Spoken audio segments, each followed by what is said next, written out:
I have 17 points to get through, and I'm told I have 10 minutes to get it done, so I'll get through it fast. The purpose of this is that, of what I'm about to tell you, is that I often help out on a Donate Life stand, on Donate Life Week, handing out pens and things like that to try to bring awareness. And quite often, I would say probably 2 or 3 times in the time that I'm there, I hear of what would you know what it's like to be getting asked the question, can we have your loved one's organs after they've died? I can answer that question, but you obviously don't want to embarrass the person. But to answer that question is what I want you guys to get, is that it's not what you think. And I'll step you through the process of what happened with myself, and because I've got older, I need glasses now. Okay, so my brother died in 2008, and he had a dream before he died was to get over to Chile.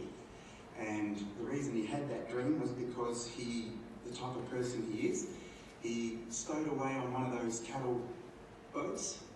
And when I mean stowed away, he got on the boat, didn't tell anyone he was going, not even the government or myself, didn't take a passport, went over there, got off with the cattle, pretending he was some sort of medical person that helped the cattle, a vet of some kind, went off with the cattle and just kept walking.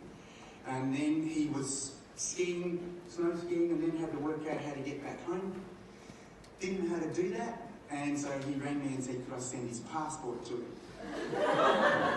So this was just before, about a year before all of this happened. That'll give you an idea of the type of person he is. I ended up sending his passport to him between 2 CDs, so they couldn't read the metal strip and had to think of all sorts of criminal ways of getting his to it. So we got him that, got him the money he needed, and he flew back on an airline which was later found out that it was called like Duct Tape Airlines. It only had 3 planes and it took a while to get back. And because it took a while to get back, it didn't run for a while, and he organised 20 or 30 odd people to protest while standing on top of their desk. We want Qantas, and everybody got Qantas tickets after 3 or 4 days, and they all got to fly home on Qantas. So he was a sort of person that made things happen. His plan for the future was to go back, was to get back to Chile, and he'd found a place that only cost $40,000, and if you don't know what it's like in what he called Chile, which I agree is the right way to say it, but he found a way that they said they pay no taxes, and he said that there was a $40,000 house, Australian, that backed onto a snow resort, that no one wanted it because it backed onto a snow resort, but as far as you could see was yours. And that's what he wanted. He said, you could come over to us and stay on one side of the building and I wouldn't even know you were there. That's not a bad way to live. What he wanted to do was to be a scaffolder. He wanted to move to Canberra. He got his scaffolding ticket on a Friday, and this is where it gets broken down into a matter of hours. He got his scaffolding ticket on the Friday, and somebody at the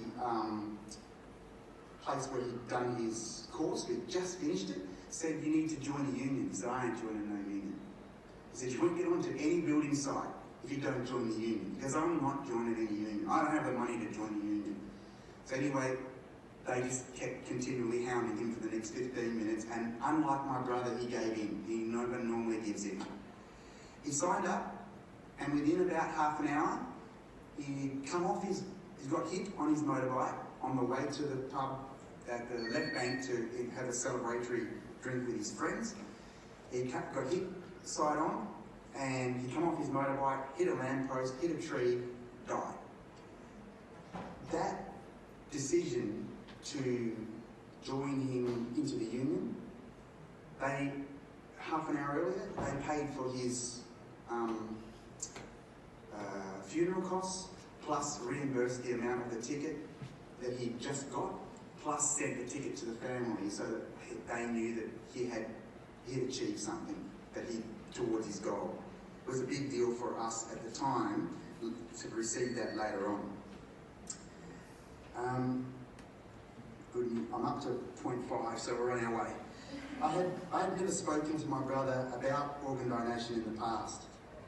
So I'm one of that 6 out of 10 that you saw up there that had never spoken to him. But I did get rung by a professional, the wonderful professionals at Donate Life, that had me want to contribute. So then that's the 7 out of 10 that we also saw, that makes a big difference. I had my mother give me a call, hysterical, that my brother had died. There was only the two of us. He's my younger brother. He was 30 when he died, 8 years younger than me at the time.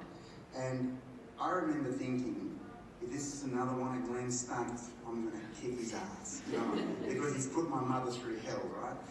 So I really didn't think that it hadn't sunk in that he'd died. I remember I was thinking that I'm going to get him in a headlock when I speak to him later on.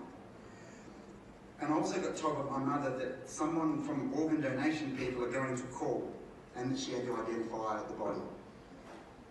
So I said, okay, send your husband down. He's a police officer. So I said to send him down because he'd identified bodies before.